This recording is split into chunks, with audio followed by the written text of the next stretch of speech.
warehouse stood at the edge of the old district, where even the wind seemed too afraid to wander. Its windows were shattered, its doors chained shut, and the walls were tattooed with decades of dust and silence. People in town said it used to be a textile mill before the fire, back when this place still smelled of oil and effort instead of rust and regret. Ethan had passed it 1,000 times on his way to work. Every time, he'd feel it watching him, like an unfinished sentence waiting to be read. One evening, after years of ignoring that feeling, he stopped. The sun was sinking low, turning the skyline into a bruise. Something inside him whispered, "Not everything abandoned is empty." He took a deep breath and stepped through the rusted gate. Inside, time had stopped. Each footstep stirred up ghosts of what once was, old spools of thread, half-melted lamps, forgotten ledgers. Shafts of light poured through the broken roof, turning dust into constellations that floated in the air. It was silent except for the drip of water somewhere deep within. Then he saw it, an old door at the far end, slightly ajar, with a faint hum behind it. He hesitated, feeling his heart pound. The hum grew louder, rhythmic, mechanical, alive. He pushed the door open, and for a moment, the air changed. The temperature dropped, and there, in the center of the room, stood something that shouldn't have existed anymore. An entire wall of photographs, strung up by threads, glowing faintly under a flickering bulb. Each photo told a story. Workers standing proudly beside their machines. Children sitting on crates, smiling through soot-covered faces. A woman with kind eyes holding a spool of golden thread. Every face looked alive, too alive. Ethan realized the photos weren't printed on paper. They were etched, burned, onto thin sheets of metal. He touched one and pulled back instantly. It was warm. He looked closer. In the reflection, he saw movement behind him, a shadow crossing the room, slow and deliberate. He spun around, but no one was there. Only the hum of the old generator in the corner, its light pulsing like a heartbeat. Then he noticed something else. Beneath the photos, a note written in fading ink. "They built this place to make fabric. We built it to remember." Following the hum, Ethan descended a narrow staircase that led beneath the warehouse. The walls were lined with symbols, half blueprints, half prayers. The deeper he went, the warmer it got, like the earth itself was breathing. At the bottom was a small room filled with machines still running, powered by a single working turbine. On a table sat a typewriter, its last line unfinished. Every stitch was a heartbeat, every pattern a soul. And then he saw a chair. Someone had been sitting there recently. A mug half full of cold coffee. A jacket draped neatly over the backrest. Ethan's chest tightened. Whoever had been here wasn't gone long. As he turned to leave, the lights flickered. The hum stopped. And from the corner of the room came the faintest whisper, "Don't let them forget." When the police arrived the next morning, the machines were silent, the photographs gone. All they found was Ethan's notebook, pages filled with sketches of faces, names, and coordinates. But something had changed in the town overnight. The air smelled cleaner. The factory smoke that had hung for decades seemed to lift. Later, when the city announced plans to tear the warehouse down, a strange thing happened. Dozens of people came forward, families of workers, old machinists, children of the forgotten. Each of them carried a photo that hadn't existed before. Photos of ancestors who'd worked there smiling, standing beneath the same light Ethan had described. And on the back of every photo, written in delicate script, were the same 5 words. "We built it to remember." Ethan returned one last time before demolition day. The warehouse looked peaceful now, as if it knew it was finally seen. He walked inside with a single lantern, the same kind they used decades ago. He placed it on the ground where he had first found the photos and whispered, "I kept my promise." The light flickered once, twice, then steadied, burning with a soft, golden glow. As he turned to leave, he glanced back one last time, and froze. All across the far wall, faint outlines shimmered to life. Faces, hundreds of them, watching, smiling, glowing faintly in the dark. They tore the warehouse down 2 days later, but when the new construction team laid the foundation, they found something unexpected. A layer of steel panels beneath the floor, etched with names, faces, and a single phrase at the center. Built to remember, 1941. No one could explain it. Some said it was a memorial that had been forgotten. Others whispered it was the warehouse itself keeping its promise. But late at night, when the new building stands quiet and the streetlights flicker, people swear they can still hear it. The hum of the old machines, steady and rhythmic, like a heart that never stopped beating. Ethan still walks by the site sometimes, carrying his camera. He doesn't take pictures anymore. He just looks, listens. Because he's learned something most people never do. Some places aren't haunted by ghosts. They're haunted by memories that refuse to die. And when the wind moves just right, he still hears the voice from that night, rising from the shadows. We built it to remember. He smiles softly, tipping his head toward the sky, because now he finally understands. The warehouse was never abandoned. It was waiting for someone to listen. Months passed. Seasons shifted. The lot where the warehouse once stood became a park, a clean, polished monument of progress. Children played where machines once roared, and new benches lined the cobblestone paths. Yet beneath it all, the earth still hummed. Ethan could feel it every time he visited, a low vibration that moved through the soles of his shoes, like a quiet heartbeat. It was as if the ground itself was remembering.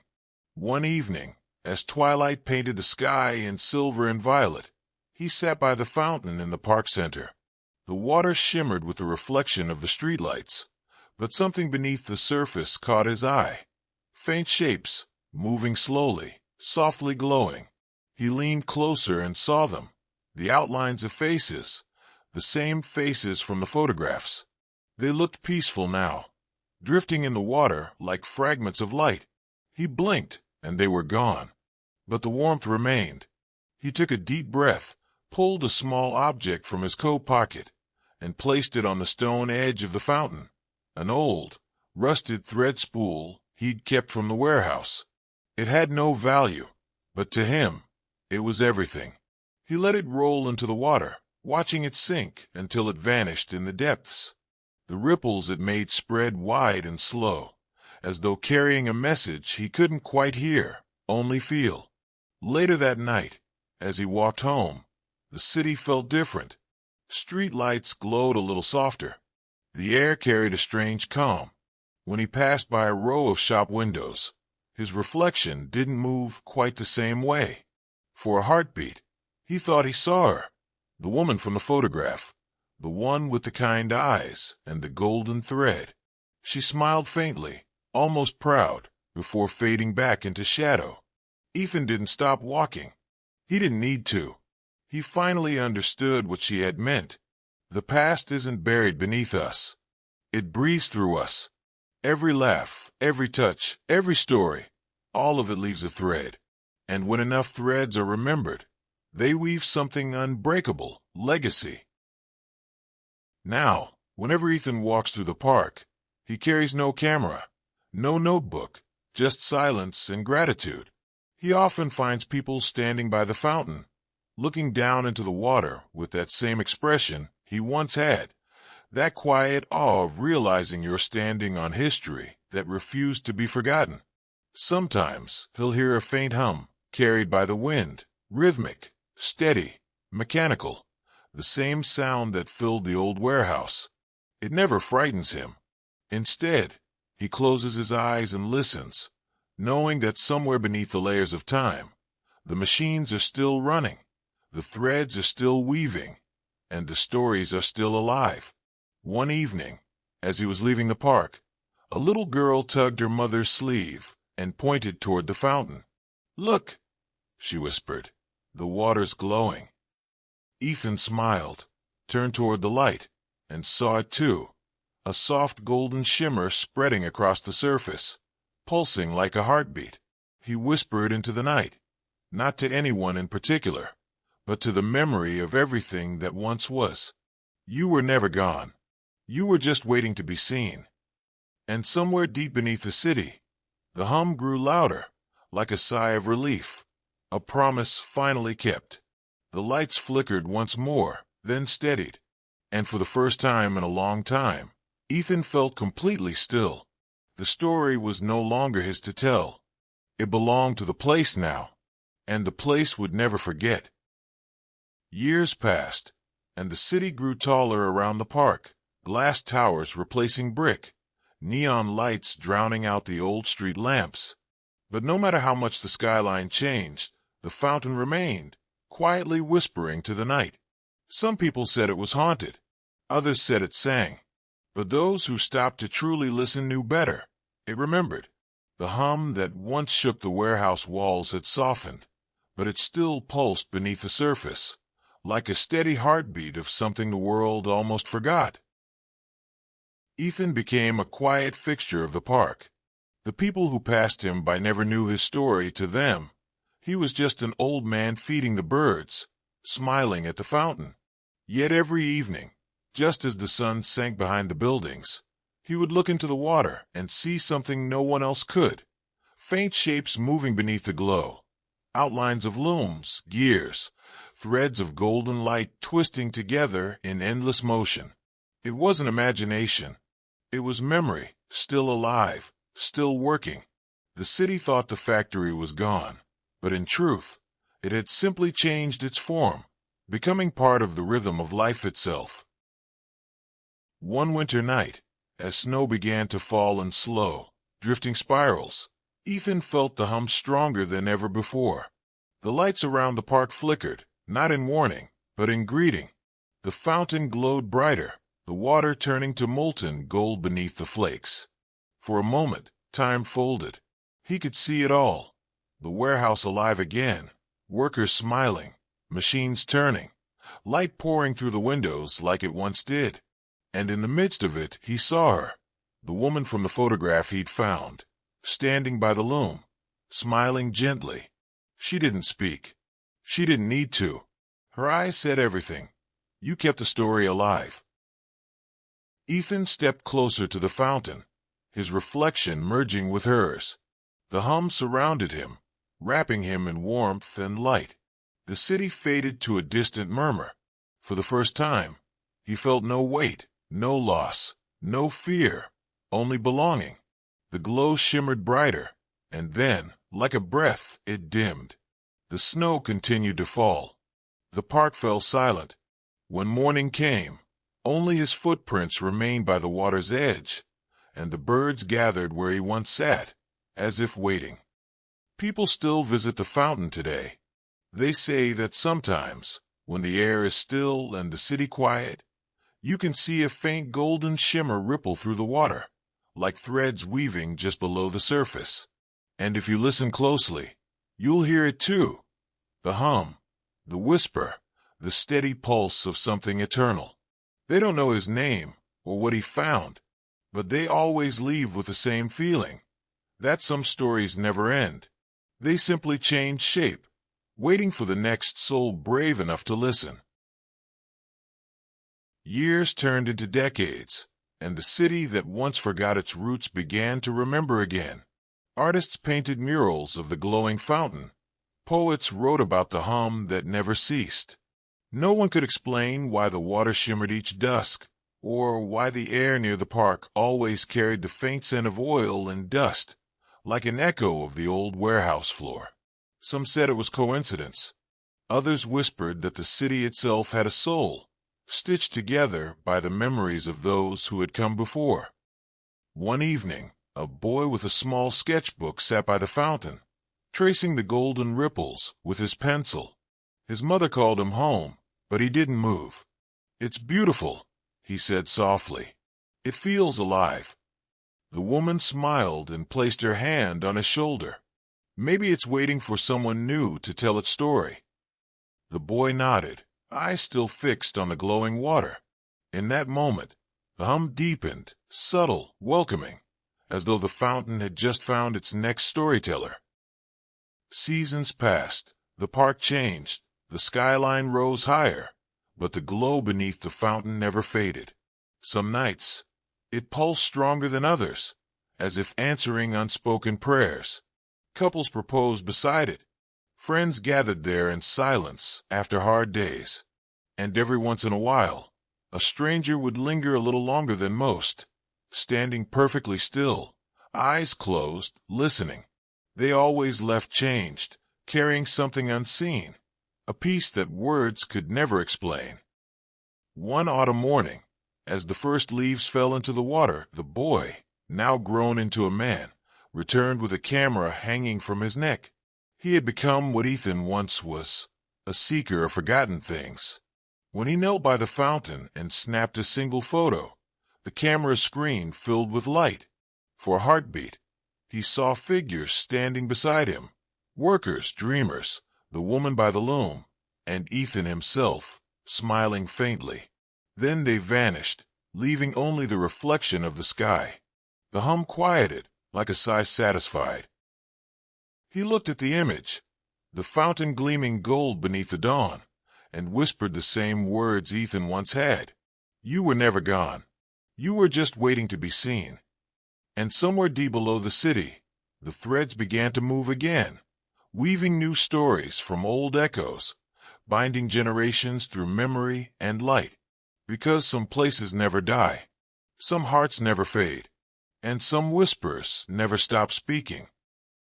As years folded into each other, the fountain became more than a landmark. It became a heartbeat for the city itself. New buildings rose around it, but none dared to overshadow its quiet glow. Children played nearby, tossing coins and making wishes they didn't yet understand. At night, when the wind was soft and the streets were empty, the faint hum still drifted through the air, steady, ancient, alive. Those who stopped to listen swore they could hear the rhythm of something deeper than time, the pulse of the city's soul, forever stitched to the memory of what once was. One evening, during a citywide blackout, the park was swallowed by darkness. Yet the fountain, untouched by any power source, began to glow brighter than ever before. People gathered in silence, their faces bathed in golden light. No one spoke, but every heart there understood. The past wasn't gone. It was simply waiting to be remembered. The glow rippled across the water like breathing, as if the city itself exhaled in peace. When the power returned, no one moved for a long while. The hum remained, softer now, almost like a lullaby. Ethan's name had long since faded from the records, but his legacy lived in the way people began to see their world, not as empty buildings and forgotten places, but as living testaments to every soul that ever passed through. His story became part of the air, part of the shimmer, part of every whispered promise between dusk and dawn. And those who felt lost found comfort there, standing before that golden glow, realizing that maybe they weren't alone after all, that maybe something unseen had been watching, waiting, listening, just as Ethan once did. And so, the hum beneath the city continued, timeless, patient, endless. The fountain still glows at dusk, casting its light on faces new and old. If you stand there long enough, you might feel it too, the threads brushing gently against your soul, weaving you into the same story that began in silence and ended in understanding. Because some stories never end in words, they end in echoes that live on, carried by the wind, waiting for the next listener brave enough to believe. As the night deepens and the city falls into silence, the fountain's glow fades to a soft, steady shimmer, neither light nor shadow, but something eternal in between. The hum quiets, settling like a heartbeat at rest. And somewhere beyond the reach of time, Ethan's story folds into the countless others it touched, becoming part of the great, unseen tapestry beneath the world. The city dreams, the threads hold, and the whispers drift on, gentle, endless, alive. Because some stories don't fade when they end. They simply find new hearts to begin again.